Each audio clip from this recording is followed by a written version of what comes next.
Philanthropy now, as we're, what the Belfast Agreement, Good Friday Agreement was 1998, though it actually took us 10 years to get the implementation of that agreement at the start of the implementation. But Northern Ireland has all the social and economic issues of a deprived society, because we didn't have industries coming in during the years of violence. They did start coming in the years of sort of the post-ceasefires, but we now have the impact of economic deprivation. But also on top of that, we also have the impact of having to deal with the consequences of the Troubles. Because officially, with the British government, it was never regarded as a war situation, we actually never had services developed for the victims of the Troubles until the 2000s, you know. We have a population of 1.6 million. We have 30,000 ex-political prisoners, multiplied by their families. That is huge resettlement issues, particularly in situations of social and economic deprivation.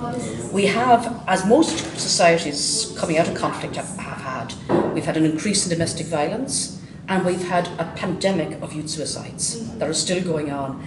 And again, people from other conflict situations will say, yes, that's what happens, but it doesn't make it any easier to deal with it.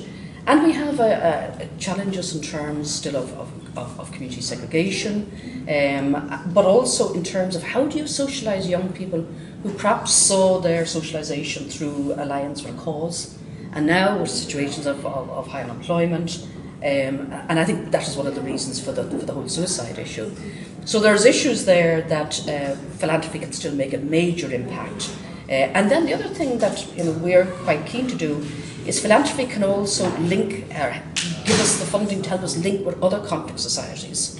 Because we were very conscious how much we learned from South Africa and Nicaragua and places like that.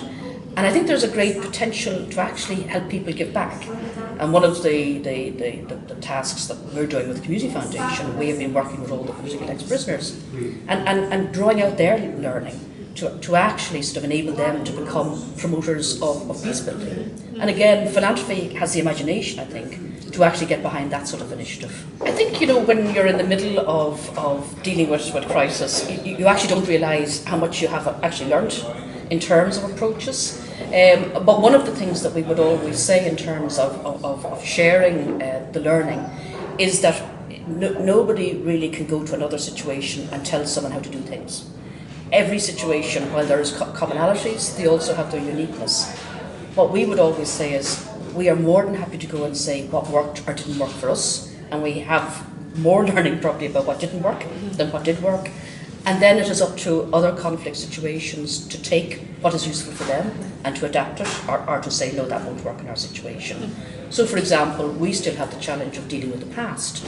And we looked at South Africa, but it wasn't appropriate here because we don't have winners and losers in our agreement.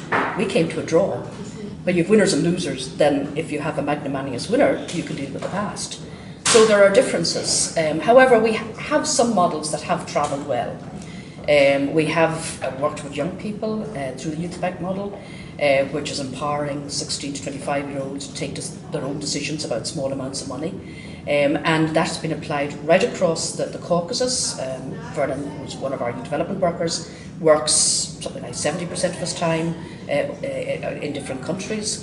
In the Caucasus with the partnership with the Eurasian Foundation, but then across, there's also 6 youth banks now in Palestine that have been going for some time. And again, it's incredibly important to take small steps. I mean, that's not a game changer, but it is actually giving confidence to people where they feel powerless in situations of division and conflict to actually do something. So we have that. We also have, as I say, we've got actually at the moment a project working with a number of women's organisations that the Community Foundation is involved in, looking at women's experiences of the conflict and coming out of the conflict.